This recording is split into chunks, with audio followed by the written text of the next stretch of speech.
So now we will study about the functions and effects of lesions of tracts of Gall and Burdach. First we will study about the functions of tracts of Gall and Burdach.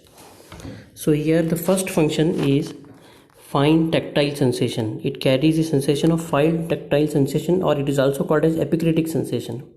So if you touch a particular part with any fine object, that sensation is carried through this tract. The crude sensation is carried through the anterior spinothalamic tract, and fine sensation is carried through the tract of Gall and Burdach. Then the second function is tactile localization. Tactile localization means here if you touch a particular part with a pinpoint object, then the person should be able to localize where exactly you have touched. That is called as tactile localization. Then the third function is tactile discrimination.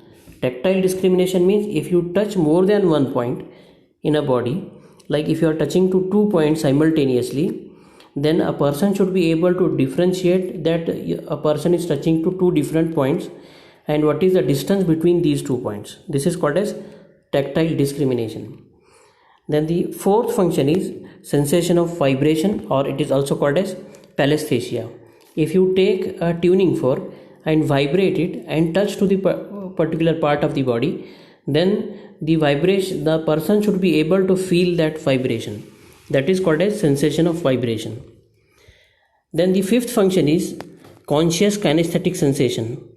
Conscious kinesthetic sensation means sensation of position of body.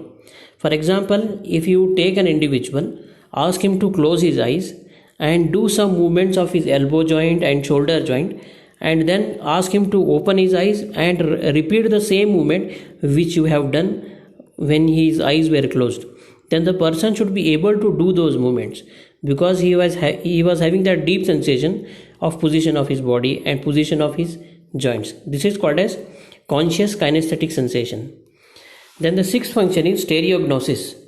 Stereognosis means it is the ability to recognize a known object by touch with closed eyes. For example, if you take an individual, ask him to close his eyes and give a coin of ₹5 in his hand, then in his palm he should be able to recognize that this is nothing but a coin of ₹5 with closed eyes. If he is unable to recognize this thing, then it is a stereognosis. He has lost that sensation. So this sensation is known as stereognosis. So ability to recognize a known object by touch with closed eyes is known as stereognosis. So these are the functions of tract of Gall and Burdach. The next one is about the effect of lesion in Gall and Burdach tract. If there is any lesion in the tracts of Gall and Burdach, following symptoms will develop on the same side below the lesion. The first symptom which develops is there will be loss of tactile sensation, that is fine sensation. So sensation of touch will be lost here. There will be loss of tactile localization. A person will not be able to localize where you have touched. There will be loss of 2-point discrimination. A person will not be able to discriminate between the 2 points where you are touching. Then the fourth lesion is loss of sensation of vibration. A person will develop loss of sensation of vibration. If you vibrate a tuning fork and touch to his body, there will be no sensation. Then the fourth effect of lesion is there will be astereognosis. It means there will be inability to recognize a known object by touch by closing the eyes. This is called as astereognosis.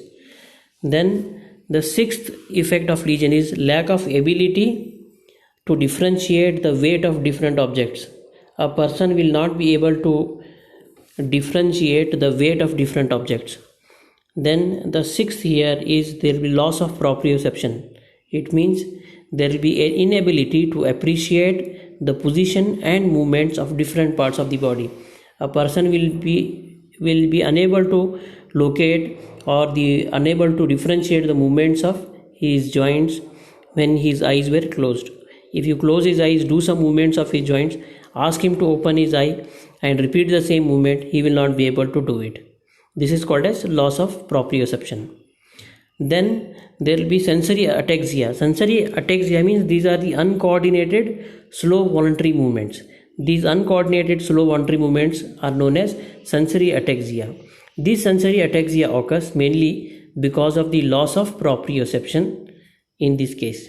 So this is about the functions and effects of lesions of tracts of